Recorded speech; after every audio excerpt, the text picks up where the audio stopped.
Welcome back to the MindGoals podcast, hosted by yours truly, Siobhan Higgins, sport and performance psychology consultant, professional soccer player, yoga instructor, and soccer coach. The MindGoals podcast is a space that I hold for myself, athletes, and other athletic personnel so that we can converse and discuss how we acquired the mindset that we have today, all with the goal in mind that any viewers or listeners can overall improve their mindset as well. I'm really excited to introduce our special guest today, one of South Texas's finest referees, professional referee Rosendo Mendoza. Siobhan, thanks so much for having me. Welcome. Appreciate it. Thank you. I'm so glad we were able to make this happen. Yeah, no, we've known each other for such a long time now, and I'm glad that we were able to make this happen tonight. Yeah, and I'm excited because that's a great segue into my next question, or the information that I normally share at the beginning is how we know each other. And you, like you said, It's been years. Yeah, I think the first time we kind of knew of each other, I think you were playing for St. Thomas, if I'm not mistaken. Yeah. And I was refereeing at the time, and that's when you started to pick up refereeing, I believe. So that's when we knew of each other. But as time progressed, we exchanged more conversations, and so everything from there was history. Yeah. I started refereeing. That was actually my first job was refereeing when I was 14. But, started to pick it up more seriously, per se, when I was in college. But since I was playing, I couldn't really ref in college, obviously. Yeah, I think you'll find a lot of very similar stories like that, where a lot of people start at a very young age just to make a few extra bucks over the summer or whatnot. So exactly. Yeah. And then your name people listening, if you don't know the referee pipeline, refs will get weeded out, and then some names will stick and some names will become bold and highlighted. And I'm going to be the one to help you up here. But Rosendo really made it. You've done really well. I think the last time I saw you, you were refereeing a Houston Dynamo game. It might have been a semifinal? Yeah. A playoff game. It was a playoff game. Yeah. Uh-huh. This is one of those things, refereeing, like you said at the beginning, right? It has this real tendency of weeding people out in one way or another, right? Mm-hmm. And that can be said probably for many other things as well, or jobs. Yeah. But in refereeing, we know each other. We get so close to each other that those stories become a little bit more impactful when somebody stops refereeing or whatnot for whatever reason. Mm-hmm. But yeah, I've been fortunate enough to make it to where I'm at right now, but now the difficult part starts, which is staying there. I talk about this a lot with the athletes, that once you get to the level, it's like you truly have worked so hard. It takes a lot of years, a lot of hours, exams, tests, the drill. And then really the hard part starts is by maintaining it, or not to be complacent, but it's a very competitive field. And so for those who aren't very familiar with it, it's competitive, right? For sure. I mean, many people may not know this, but every game we do is assessed. And there are certain metrics that we have to score or to be aligned with in order to quote unquote pass that game. Yeah. So, at the end of the season or midway through the season, you get your report of kind of where things are going for you. Oh, wow. And then obviously at the end of the season, you also get a final report. And so there's a little bit of pressure there too, right? Teams, they may, find themselves, or this may be a little bit something more that they can understand, is if it's halfway through the season, and if you're in England, and you're on the bottom three, you're going to get relegated. Yeah. Right. And so we experienced something very similar to that, maybe not in the relegation sense, but job security is important too. And so that can play a role, come the end of the season in making that evaluation for the company. So that's the part of pressure that we also have to play with, that those are our scores. That's our table that we have to be following. Wow. I did not know that, but it does make sense now that you mention it. And it's great, again, to keep the pool competitive and to keep, I think it's positive pressure because, like you mentioned, even in the job, it's end of year review, same thing. Yeah. And it's a self-imposed pressure at times, right? While we understand that these are numbers that that we have to meet or whatnot. But we take refereeing so seriously. It's such a passion for the game itself that, it's self-imposed as every game. And can you do it every game? And that's where, for this podcast, for everything that you talk about, right? It's so important that's the key. That's the difficult part. You can have a good game. Anyone can have a good game, but can you do it consistently? Exactly. Yeah. Yeah, I think that's probably the key of how outsiders or, coaches or players or just viewers would, I guess, like assess a referee. They'd say this person's always consistent. And I've mentioned this before. I had Harlan on the podcast once, but there's like a quote and saying if you didn't, not like you didn't remember the referee, but if you didn't truly notice them during the game, it means they were doing their job. Because if they're too much and they're too much of the show, then it takes away from the players. Or there's no way that you don't know the referee. Like you know what I'm saying? No, but it's like, oh, that one guy did a great job as well. And that's also like a recognizable thing. Yeah, for sure. We also have to, especially for a league like ours in Major League Soccer, that, the more we're expanding, you're starting to have a lot more referees, male and female, that are starting to become household names. And, I think it's important for us to recognize as well that, and to, in a sense, step away from the idea that if you don't know the ref, then that means he did a good job. Well, sometimes, these people they have such a reputation, for being strong or for being really good referees or doing key matchups all the time. So they become household names, right? So in a sense, I think that's also, I would like to put the inverse of that, of saying sometimes the reason we know the referees is because they've earned those key matchups. They've earned working the big games, right? And so that's, I think, another piece that's important to highlight. No, I do appreciate you saying that, because I'd love to reframe it in a more positive light, and not just because you're on the show and that I know you personally, but that is how I felt when you were at St. Thomas. We, see the crew and I was like, yes, this guy, like I know it's going to be good. We know it's going to be consistent as well. Yeah. So, sure. And that's a great thing as a player to recognize, because there are some where you're like, oh, great. Like, not this one again kind of thing. Yeah, no, for sure. And like, that's what I said, right? Like you start to develop a reputation for one way or another, whether it's your style of refereeing that people like or dislike. And that just kind of varies with the players and what they like as well. Yeah. And so for this particular episode, I am going to get more into the mental side of officiating. But before we do that, I want to do a little bit of like a touch up on your background, just so we can get to know you a little more. Sure. So first and foremost, where are you originally from? So I was born in Mexico. Okay. I was born in Mexico in a state about 5 hours north of Mexico City driving, called Guanajuato. Okay. So I'm sure that plenty of people in the podcast are going to recognize it because they've been to a wedding in San Miguel de Allende or something like that. Yeah. Beautiful place. But we moved to the U.S. when I was 8. Okay. So I've been in Houston ever since. I didn't grow up in Houston, but in a suburb up north. Humble, Texas. Yeah, I was about to definitely want to make sure I give a shout out to my Humble, Texas. There you go. Yeah, because I do remember that.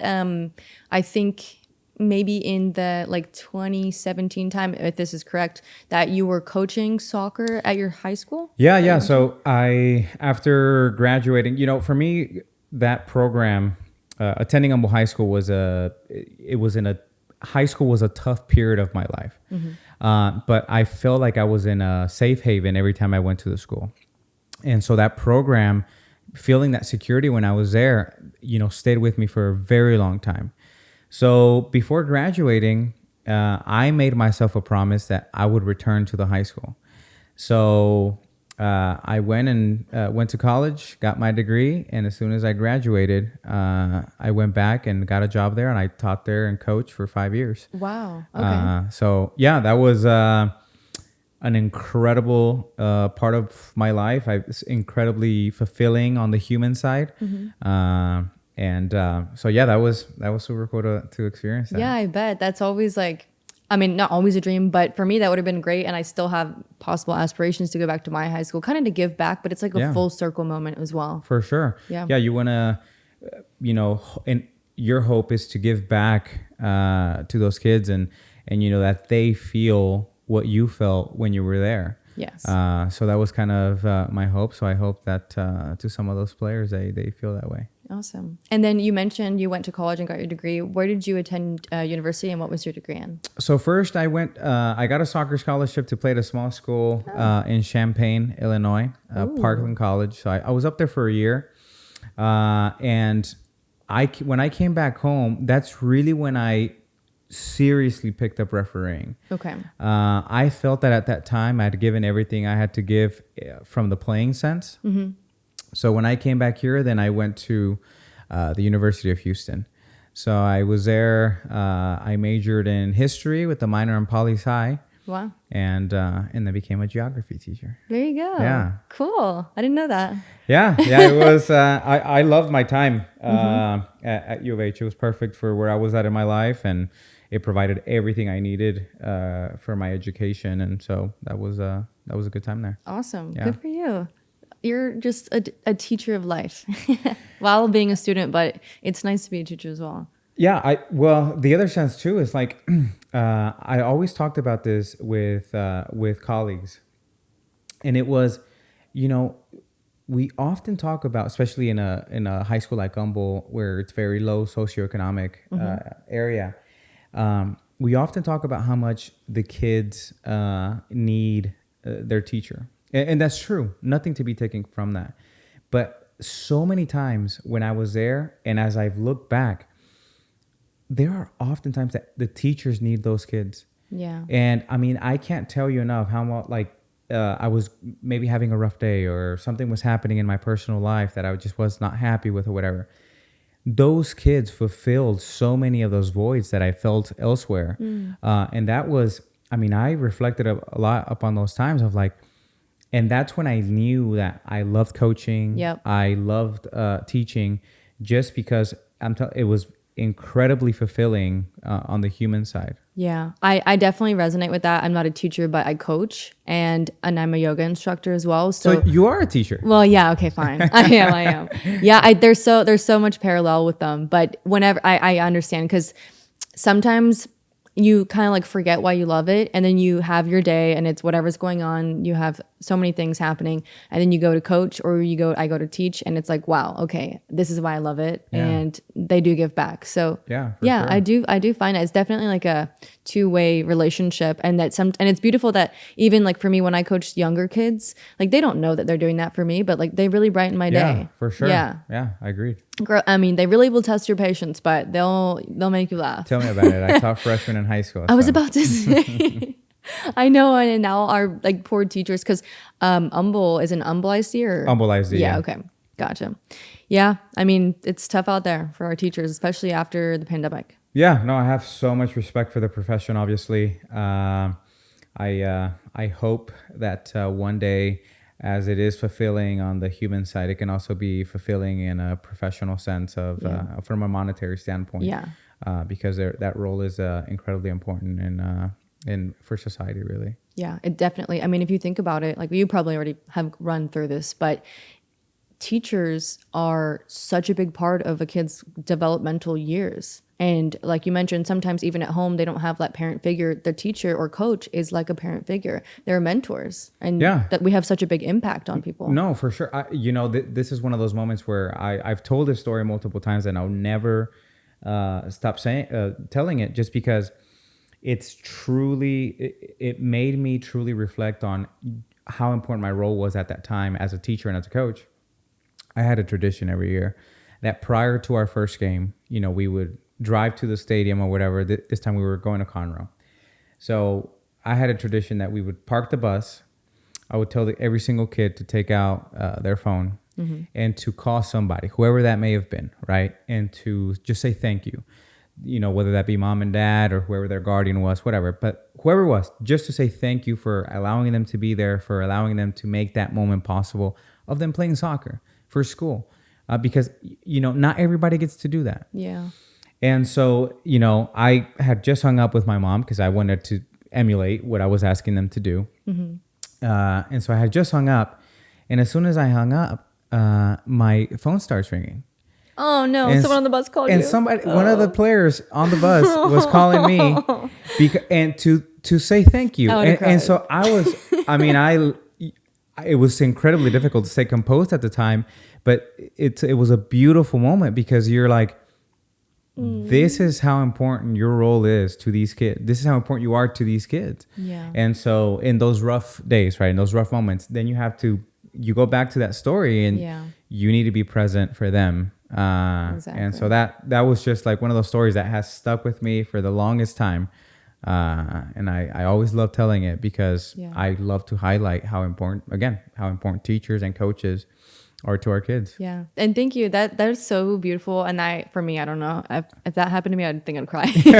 And I'm not really a crier, but yeah, that one got me because I mean, you mentioned it, but like high school is a difficult time in life for kids. I mean, I consult with athletes who are in high school and like they're going through so many changes. And obviously you went through that time period. It's just, everything seems so much more intense than it really is. And, you know, there's a lot of things going on, a lot of changes. And then things start to get serious. You're becoming an adult. And so it's a tough time and people need mentors. Yeah, for sure. And I just hope that we can continue to have, people that still want to keep doing it because, again, it's important. Yeah, we need to take over teachers and coaches. Yeah. Fingers crossed. I know, right? Well, let's just keep advocating, right? Exactly. All we can do from our side is keep advocating. Exactly. For them. Yeah. Keep advocating and keep teaching and coaching the youth so that they can become better teachers and mentors. Absolutely. Yeah, because that's how it's going. I mean, we're going quickly. Time's flying. We're in 2025. Agreed. I'm trying to just not count anymore. Yeah, just slow. Isn't it funny how January went so quickly and February we're like halfway? Yeah, I blinked and it was gone. Yeah. But sometimes that's a good thing. You're busy. You're just staying super busy, and next thing you know, it's gone. Yeah. So speaking again, great segue. Love this for me. How long have you been officiating for? So I want to say this will be my 15th or 16th year. Wow. Yeah. About 16 years. Okay. Yeah. It was. And again, I love that we're talking about it in that sense because I blinked and it was like, I feel like I just debuted, not too long ago, but man, this is going to be my 6th season in MLS. Yeah. So, I started, I was a sophomore over the summer of going into my junior year of high school. Okay. Wow. And so I went out to a league called Maya Park. Yeah. And this is a Sunday league. Yeah. So I think what happened is I'd gone to the owner of the league to complain about a referee. This is going to be good. So I went up to him and I complained. I said, and I think the way I phrased it, and I'm still very proud of the way I talked to him. I said, it's not about the calls, but he has this.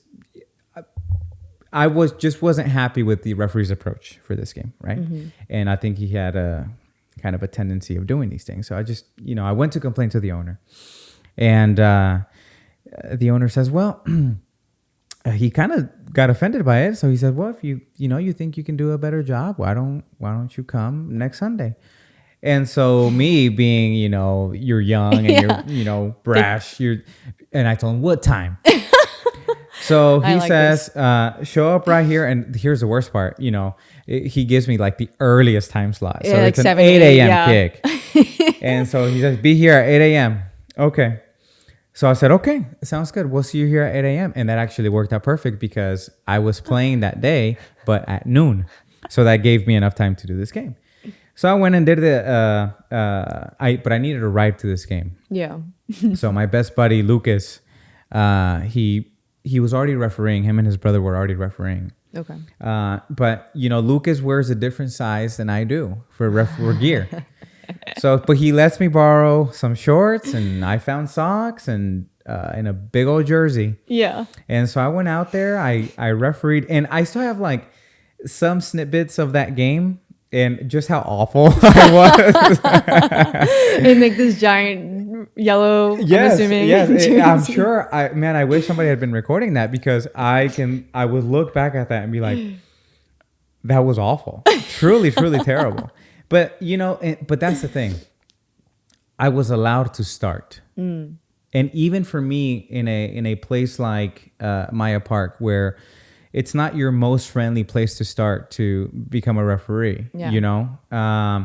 But that, I think it's so important, especially right now. And you're going to see, it already came out, but you know, U.S. Soccer is starting an initiative for referee abuse, or to prevent, or to combat referee abuse. And I say that because it's so important, you know, because in a segue like the teachers, where we're starting to lose really good teachers. Yes. Well, for years now, we've also been losing really good referees, or people who could become really good referees to this.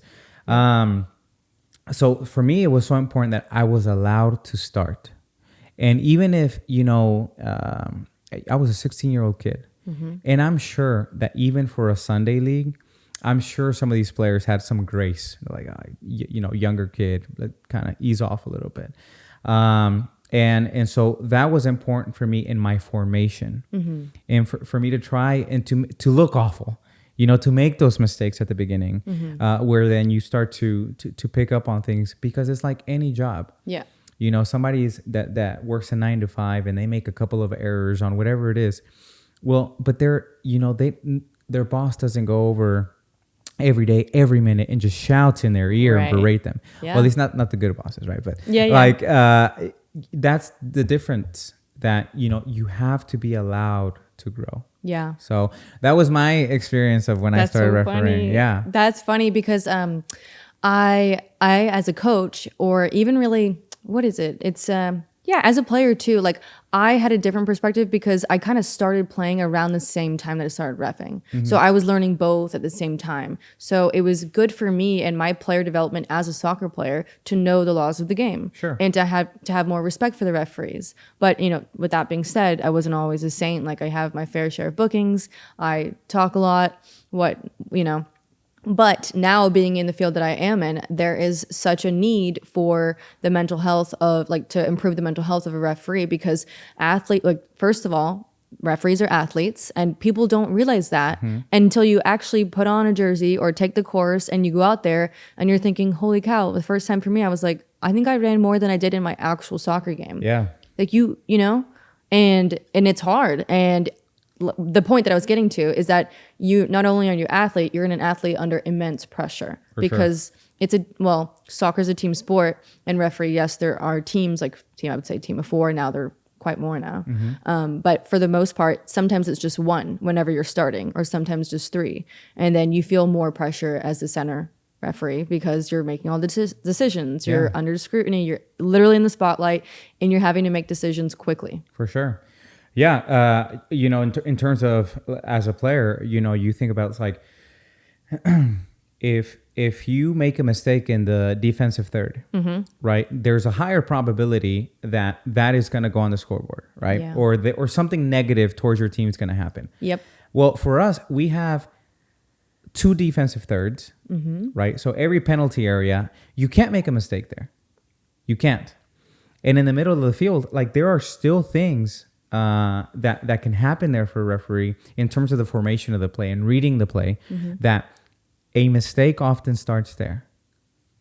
A mistake that we make as referees are oftentimes start in the middle of the field, and then they actually come to fruition, in a sense, in that final third. They amplify there if you don't sure. nip it in the butt kind of at the beginning. Exactly. Yeah.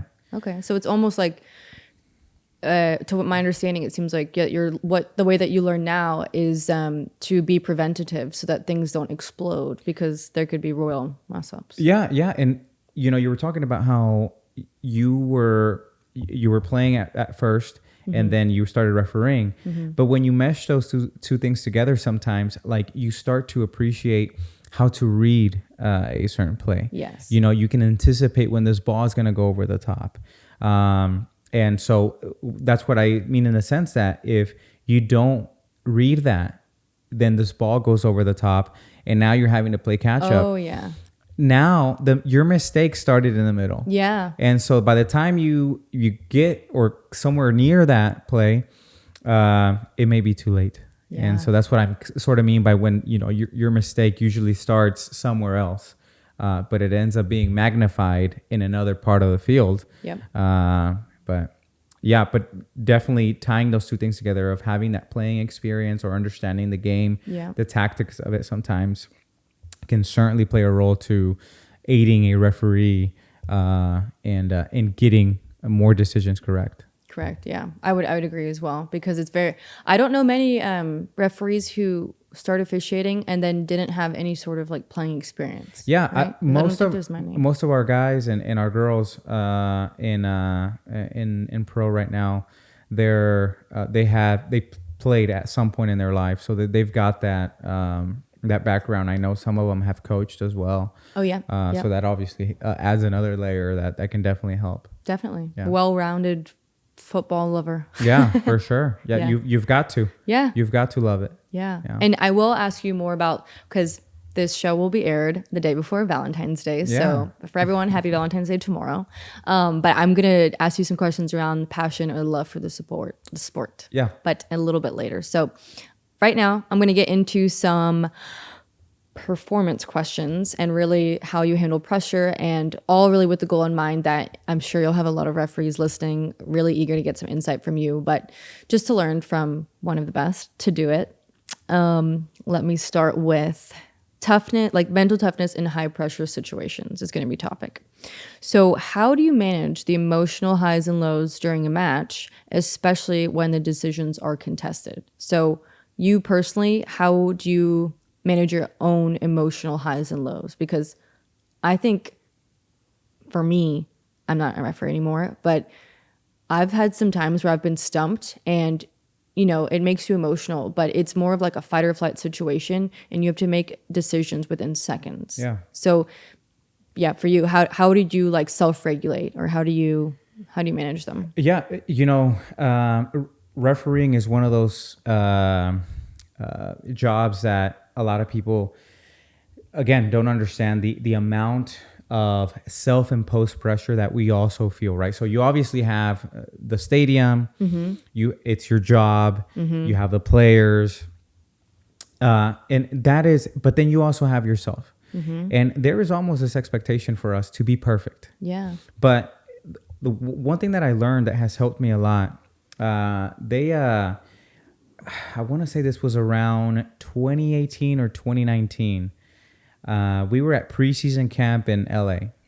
And so Pro brought in a sports psychologist. He did a lot, Ken Ravizza. Nice. And so he did a lot of work with baseball players, particularly I think the Cubs. And so one of the things that he talked about was be present, not perfect.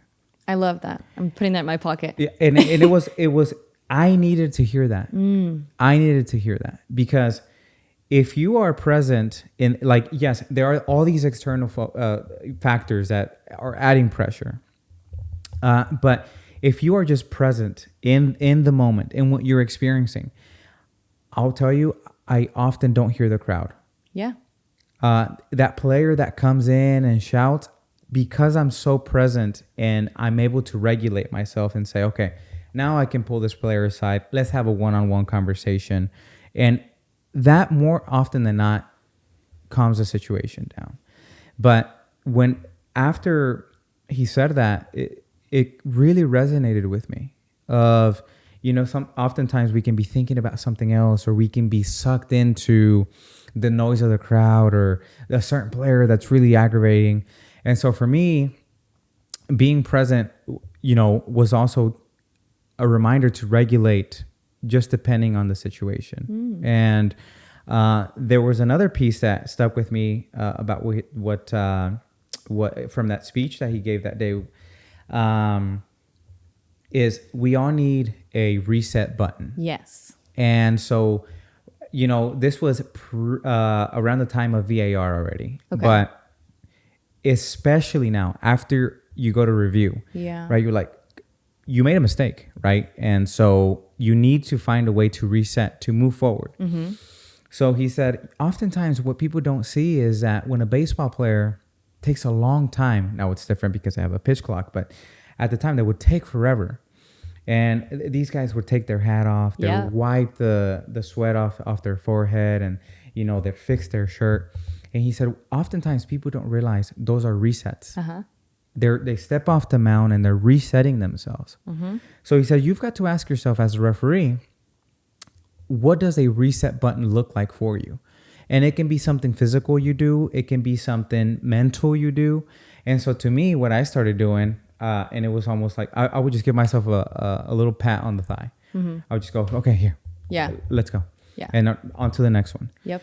And I think some other people call it a flush. Yeah. You know, you have to get to a place where whatever's about to happen next, you can give 100% to. Mm-hmm. And for us, that's incredibly important, right? Because the moment you can't reset is exactly that moment where you are not present. And so you can't really give 100% to that particular play, whatever it may be, right? And I'm sure that in baseball, it's the same thing. Mm-hmm. You know, if you are, and that's what I think Ken was talking about, for those guys or those pitchers that didn't have those tools to be able to reset or to flush, they were still thinking about that previous pitch that either didn't hit where they were trying to throw it or that the guy hit a home run off of them. Yeah, exactly.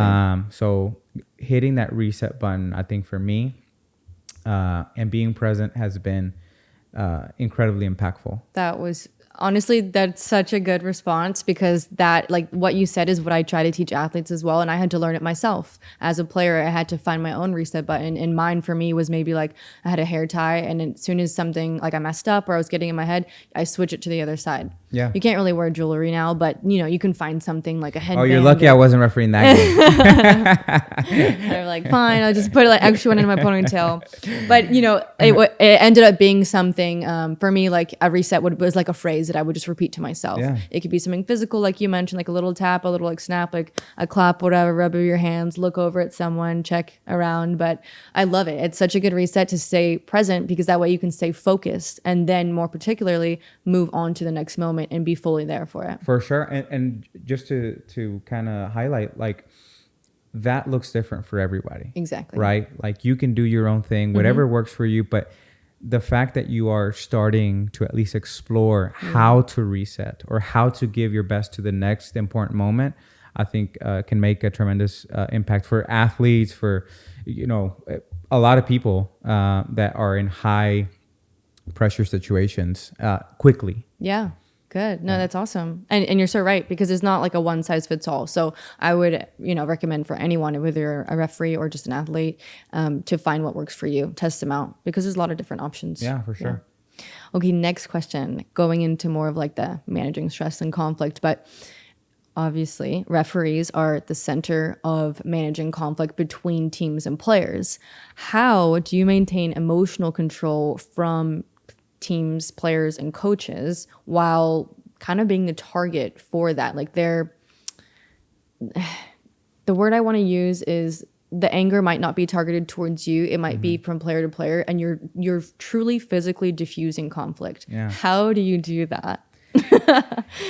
Sometimes we don't necessarily initially know why we've been put in certain places at certain times in our lives. I have, through refereeing and through many other things that I've experienced in my life, have been so thankful that I was placed as a teacher first. So, you know, when you're in the classroom, that you have to learn how to manage kids. Yeah. And you can't talk to every kid the same way. Yeah. And so building those relationships with those kids obviously makes a huge difference. But if at the beginning, I remember, especially at the beginning of the year, my goal was to try and identify certain things, that how kids responded differently to certain things. And that to me was so important to learn on how to manage different people differently. Yeah. You know, obviously when you're in a classroom setting, you have to be composed. Yeah. You have to really be regulated and be prepared to deal with the situation, to step in between to students or to players, but also in how to best go about it to diffuse it or to de-escalate. I found this was probably year 3, and it took me a while to understand this. But about year 3, you know, people don't like to be showed up. And so what I would do, there were times where a student was doing something that I was really bothered by, or they would say something that was just not appropriate or something along those lines. And so instead of just, talking to him or telling him something or her in front of everyone, I'd ask them to step outside. And my thing was not, why are you doing that? Why are you doing this? I would say, how are you feeling? Like, what is it about today that's making you feel that way? Is there something I should know before we actually step in? And then I'll ask the question, do you understand that what you did right there is probably not good for us? It's not good for our space. Yeah. And 99% of the time, kid was receptive. They understood. And that's the thing with players. Yeah. And again, it doesn't work with everyone, right? But sometimes having that one-on-one conversation, treating people with respect, and allowing them, sometimes you tell me what's happening. Yeah. And after you give them an opportunity to speak, that de-escalation starts to happen immediately, right? It's not, let me tell you what you're doing. It's, no, you tell me what's happening and I'm here to listen. And then after that, then we can have a small conversation and then we move on about our business. But all that long answer to say is that for me, teaching was such an incredible part to refereeing. Yeah. Because it taught me to be in control of my own emotions, especially in a setting like that. And number two, to learn how to manage different people differently. Yeah. That's pretty incredible. Yeah. So. That's so unique. I love that. Obviously, I mean, I'm a big believer in everything happens for a reason. Your path is a certain way for whatever it's going to be. And like with me and my experiences, helping others, same way. But wow, that's so fascinating. And that's very unique of you. Yeah, that was, I'm telling you, at the time, sometimes you reflect on that and you're like, I had no idea at the time, but now that I'm here, I'm so thankful that happened. Yeah. And funny enough, but sometimes players, coaches, fans act like children. And so you just need to manage them rightly. So Yeah. You really do. Agreed. Yeah. But I like your answer because it's very validating to the players. But really people just want to be heard. They want to be heard. They want to be understood. And then they want a solution. So if you're giving them the time of day, you at least hear them out for a second and then you move forward. They've let it out. You've communicated, so you understand where they're coming from. And a lot of the time when people do have issues or players are very emotional, it's not actually like about one play. It's about other things. For sure. Yeah, there may be other things that are triggering that type of reaction or that type of emotion. Yeah. But having an open line of communication helps, but I do want to make sure that this is abundantly clear. There are people who just want to shout and, say things that are probably not good. And so that's another line that, cannot be crossed. And understanding the difference in those two is also important, especially when we're talking about referee abuse and all that stuff. Yes. But at least having those tools, to work among those things, I think it's incredibly helpful. Yeah, definitely. And I love that you use the word tools because got a toolbox, carry it around, use them accordingly, gain more tools as you go. Yeah. It all comes with the experience. For sure. Yeah. Next question. Can you walk us through a particularly difficult decision that you have to make? I'm sure you've had to make quite a few, so I will give you a second to think about it. So are you saying like a decision that I made that maybe that it wasn't the correct one or? Well, I'll extend the question. Yeah. So really it's, can you walk us through a particularly challenging decision that you've had to make and how did you really stay calm in the moment? Okay. And then I could also add like a decision that was wrong. Gotcha. Yeah. Or, no, that's, I've got one from last year. Okay. You're like, that was easy. This was correct. Okay. I'll give you an incorrect one. That way it's balanced. All right. Last year I had a play where there was a penalty. I gave a penalty kick. Okay. But it was for holding. So when it's for holding, there's no attempt to play the ball. So, we still have a red card. So I end up giving the penalty and I give the guy a red, which, I I knew what I had seen. I was sure. I was like 100%. And I've watched the clip 1,000 times over. And my body language, is very good. Penalty, immediate red. I sold the call, and so, But something that was so difficult about that situation, number one, anytime you give a red card, right? It's a game-changing situation because the other team has to play now. Well, that team has to play with 10. Yep. So, and you give a penalty. Yeah. So now they're probably going to score and they're down. Yep. So that was an incredibly difficult situation and decision to make. But what made it even more difficult was I was waiting, you have to wait for VAR to check it. How long do you have to wait? It's just however long the process takes. But this time, it gave me doubt because the check was taking so long that I'm like, man, did I see something that just wasn't there? That I react too quickly. And then your time is what gives your mind, the spin, right? Uh-huh. Because now you're waiting.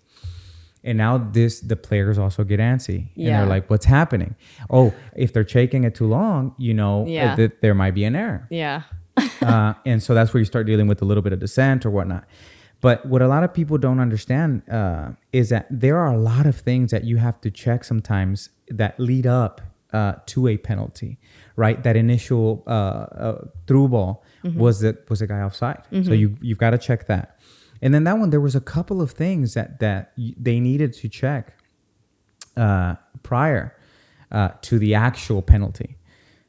And so that was incredibly difficult, just sitting there and you're like, did I get that right? Yeah. And finally, the sweet words of check complete come through the mic. And you're like, oh, thank God. Yeah, confirm penalty and the guy is off.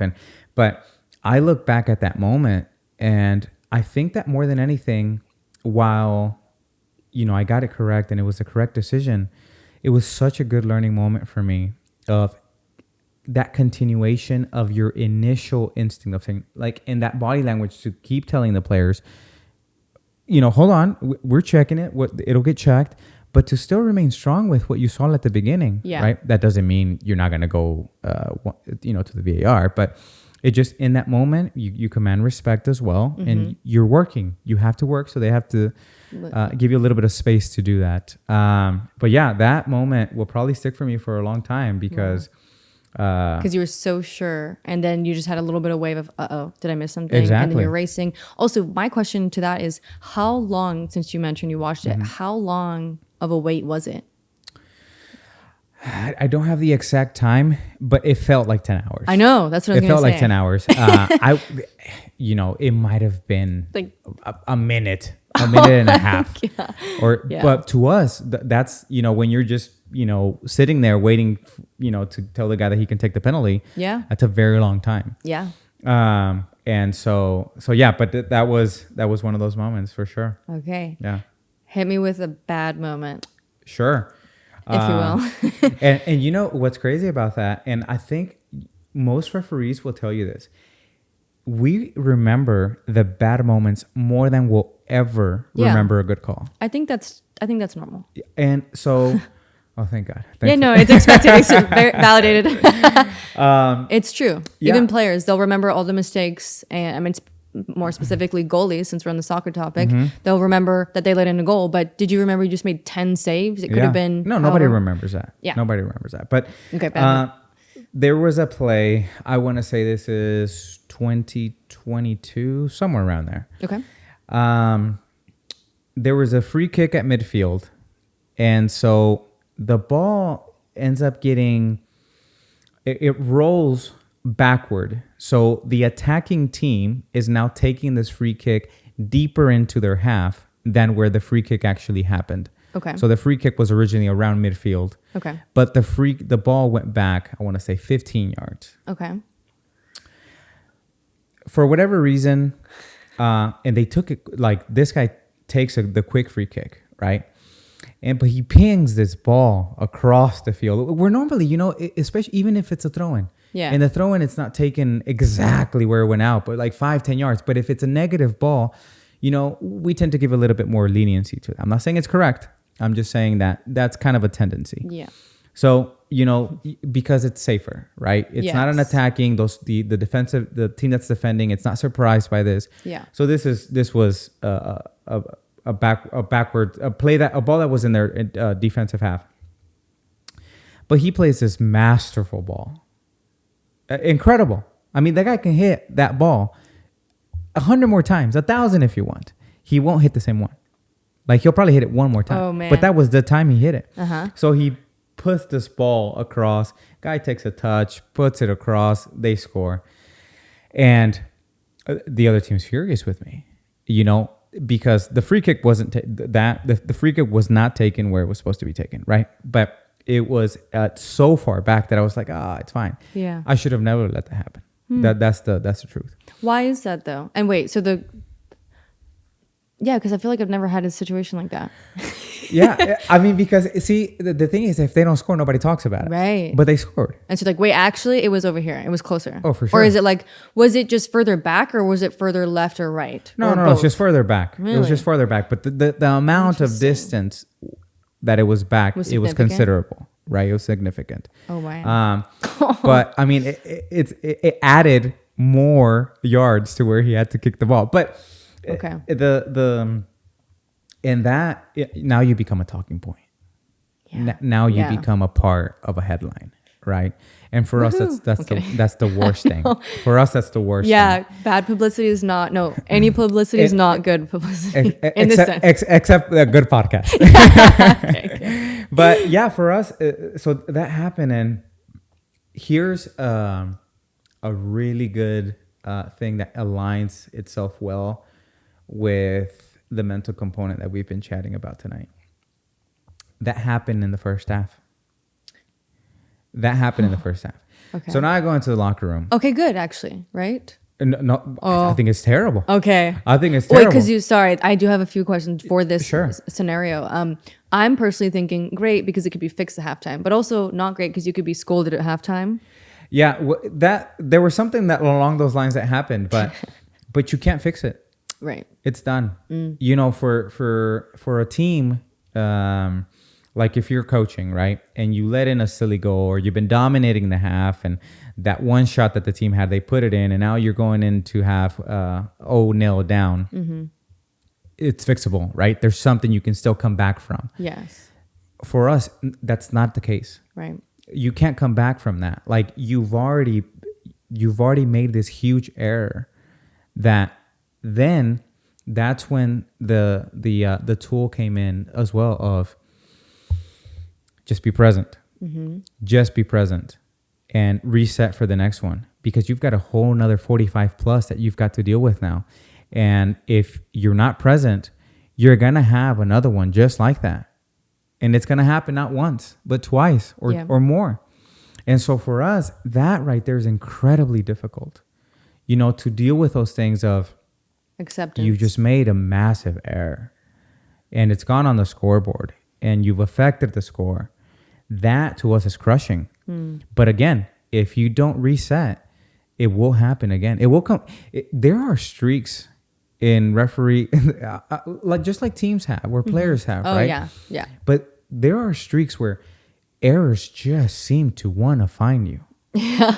That's such a funny way to put it. Yeah. They just anything you do, it seems like there's this play that it'll only happen, once in someone's career. And for you, it's happening every game.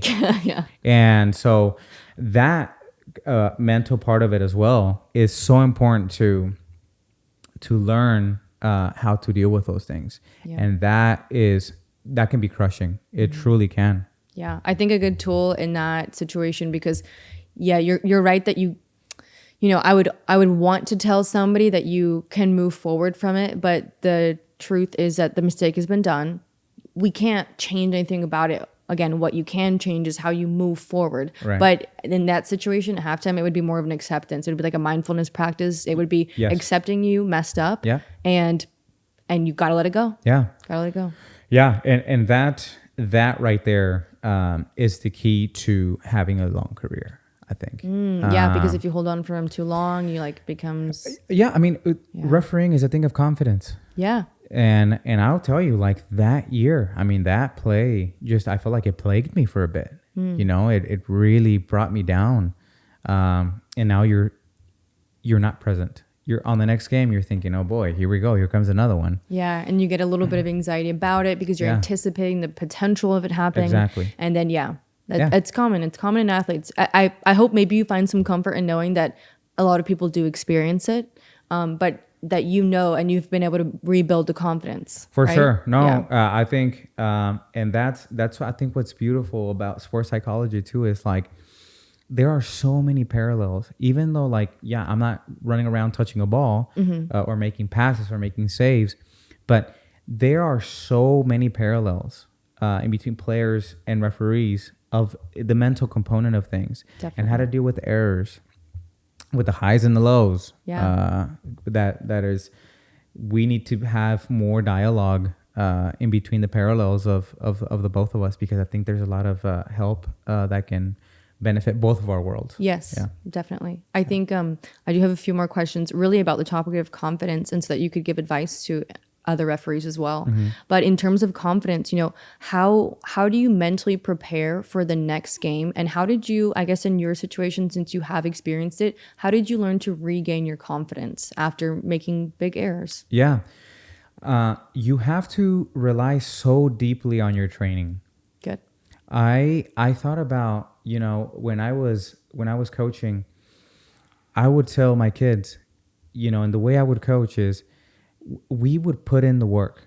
We would do the harsh sessions, the sessions that sometimes take a little bit longer because you're setting something up, or you're drawing up some type of defensive structure or an attacking pattern or set piece, in preparation for a certain opponent. Yes.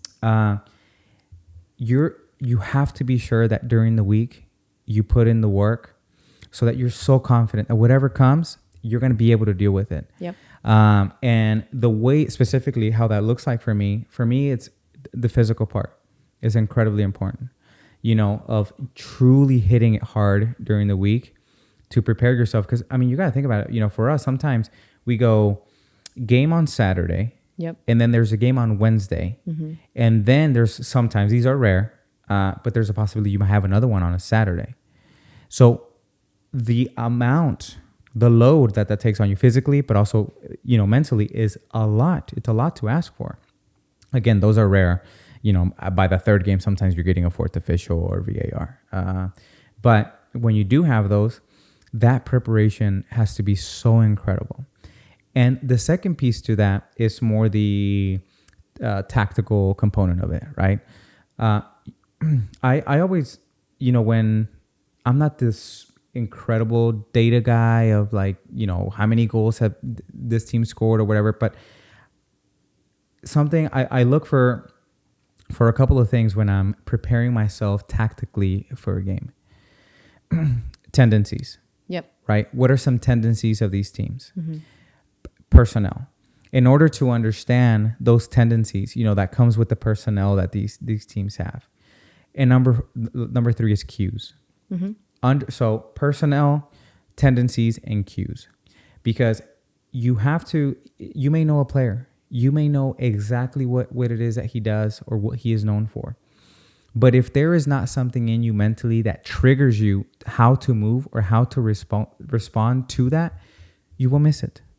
You will miss it. We've got a lot of skilled players in our league, and every year we add more, and so our decision making or the frequency of decisions has increased.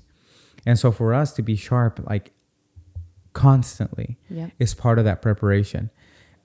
You prepare physically. Yep. You're like, okay, I know I'm going to be good. Right? You're in shape. You know you did it. You ate well. Slept well. Exactly. All the stuff. And by the time you show up to the game, if you also have recognized the personnel, the tendencies, and you can read the cues, then you've really set yourself up to have a successful game. Again, there are things sometimes you just can't prepare for, and that's the game of soccer, right? Like there are things you're like, my goodness, that will never happen again. But I think having those things for me has made a tremendous difference of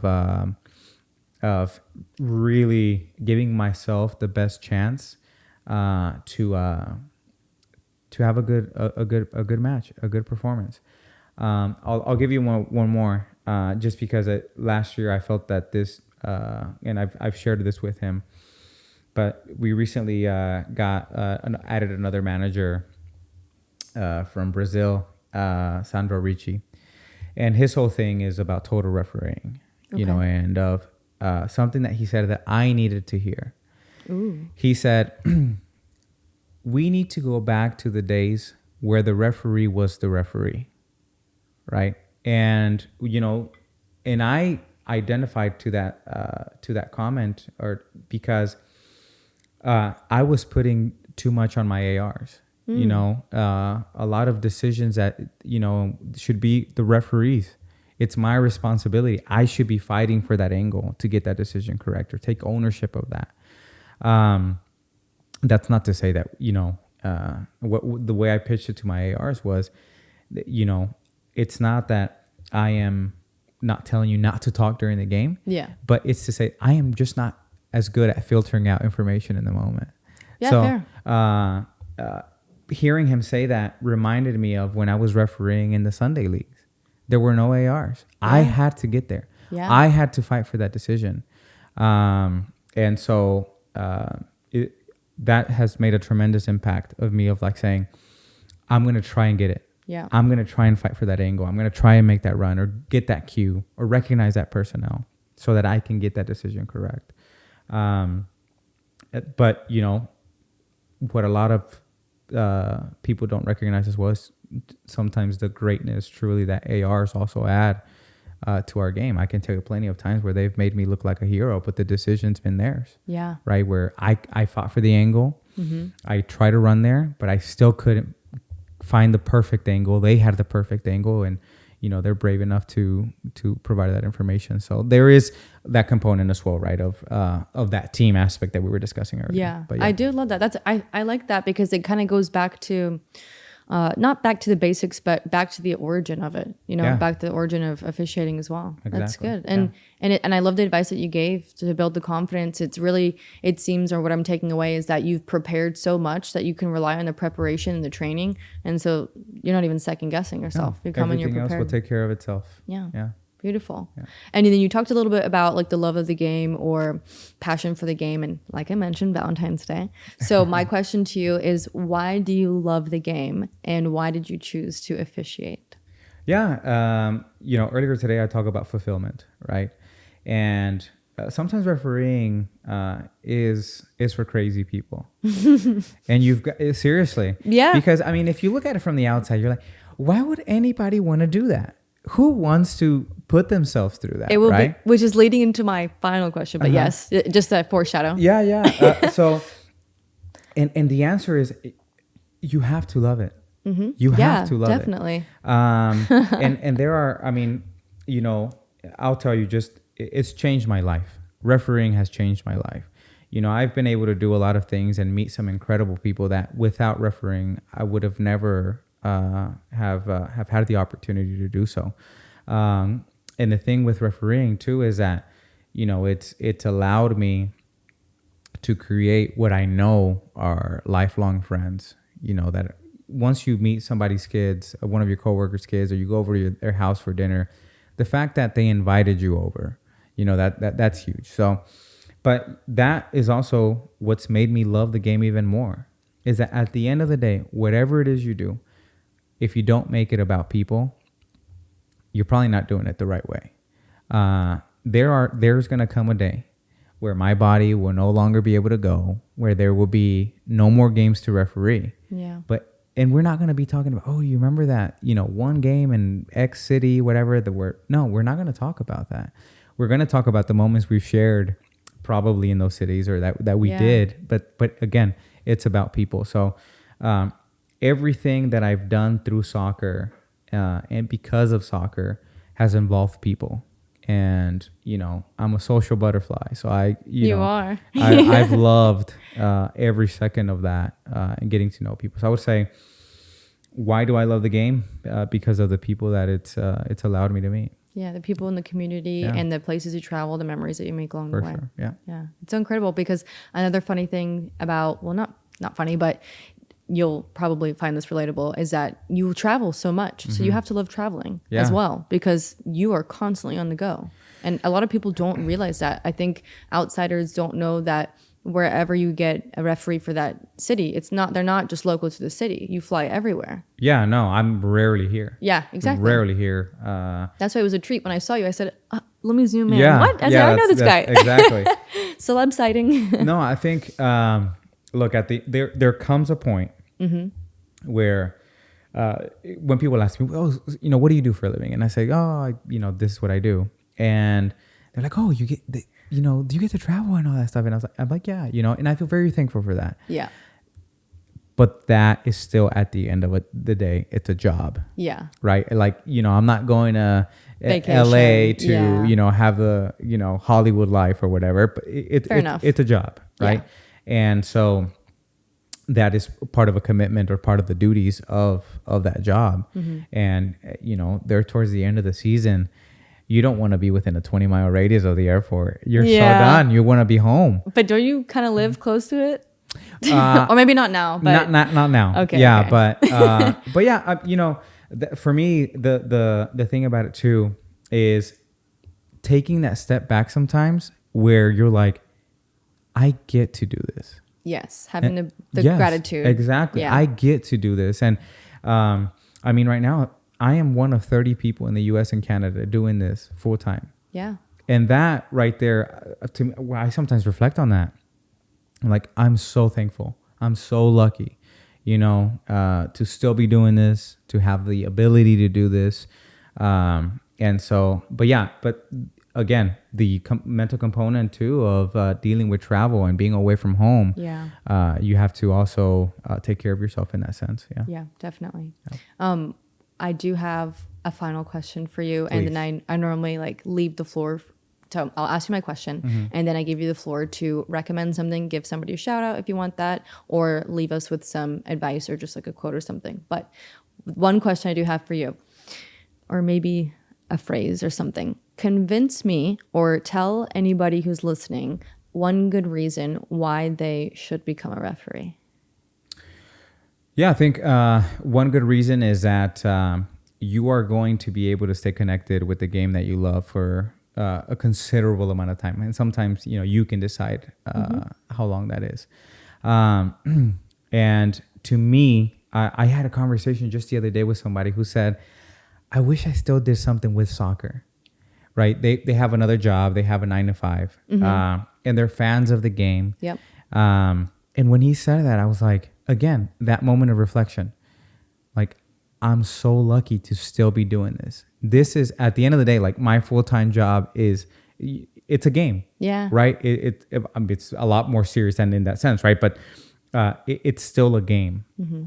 And to remember the joy and the fulfillment that comes with that, of loving the game itself and loving it so much that you're involved with it. But from a personal standpoint, I think it's fulfilling in that sense, right? Like, here's this thing that you've done for so long, and that here is a path that's available to you for you to stay connected for a very long time with it. Yeah. And that's going to open your eyes and open many doors too, to be able to do this for a very long time, maybe in different capacities at certain parts of your life, but like, you can stay connected with it. And yeah, and if you're a travel addict, then for sure that too. Yeah. Oh God. When you explained that, I think you convinced me, because I obviously played, and then I've dealt with my injuries, but refereeing is a non-contact sport. So it is a non-contact sport, but I will tell you is there is so much, and I've really taken this, especially last 5 years or so, the self-care. Yeah. The self-care component, more, not just mentally, but also physically. Yes. Because you're an athlete. You need to take care of your body. And I've had injuries that we may be like non-contact, but like, for me, historically speaking, like hamstrings are always a big issue. So I finally said, you know what, I need to do something about this. Yep. So I started doing yoga. Heck yeah. So to me, that's been a game changer, right? To be able to do those things. But yeah. Beautiful. I love that. And I know people to recommend you to, but I'm sure that I hope that US Soccer and Pro are taking care of the referees. Yeah, no, thanks for that. So yes, last and final piece is that I give the floor to my guest to be able to say anything that they'd like, give advice, shout somebody out, or give a quote, but the floor is yours. Yeah, I think for me, it's rather simple. 2 years ago, I met a best friend of mine. Her name's Margarita. And she has been, she has taught me so much about life in general, but also of self-care and of in every moment there's a little bit of growth and a little bit to be learned by. And, I think that what I would tell people is to surround yourself with people that love you, because, and not people that drain your energy. Mm-hmm. There are people that you may like. There are people that you think are cool or that, you enjoy having certain moments with, but that they drain your energy in one way or another. And if you surround yourself with people who align with your values, yep. Align with your goals, yes. Then I think that will be incredibly helpful to take you in a positive direction. And for me, that's been her. After I met her, she's been incredible just in terms of, regular conversations and, mm-hmm. and providing that positive impact, or sometimes just being a listening ear after a tough game, or, yep. That is important. So that's what I would say to people. Just surround yourself with people that are aligned with your values, and that truly have your best interest at heart. Because if you do the opposite, there was a former Texas governor that said, man, I'm glad I was wearing my boots today, because sometimes if you end up hanging around it long enough, you end up stepping in it. So, I would say, you just have to be mindful, especially as you grow older, who you surround yourself with. And definitely. So, yeah. Thank you. That was such good advice, and it's so on brand for my Valentine's episode. It make me so happy. Happy Valentine's Day, everyone. Thank you so much. I really appreciate the time that you took to be able to come here, answer the questions, be put under pressure, which I'm sure you're an expert at. I would love to possibly invite you on the show again, because I realize there are so many more things that I'd love to ask you. And I'm sure we could get some questions going from viewers as well. Yeah. But thank you so much, Rosendo. I wish you the best of luck with the season upcoming. And thank you. Yeah, no, thank you for having me. I hope that this creates some awareness onto that referees are regular people. Yes, they're humans. We're real humans. But that it creates some awareness on that, and hopefully it also inspires someone to join the ranks and become a referee. And if you ever see me somewhere, or I'm at a field somewhere, you want to talk, absolutely, I'm more than happy to do that. So awesome. Thank you for having me, and hopefully soon we'll do it again. Yes, thank you. I will drop a link in the bio for people to be able to sign up or learn about refereeing, because there is a deficiency in referees, what I'm learning, and there are only having more athletes, more teams, more organizations. So we need to keep the game going. In order to do that, we need to support our fellow referees. And if you are looking to give back to the game, this is a perfect way to give back. Absolutely. Yeah. So thank you, everybody. Happy Valentine's Day.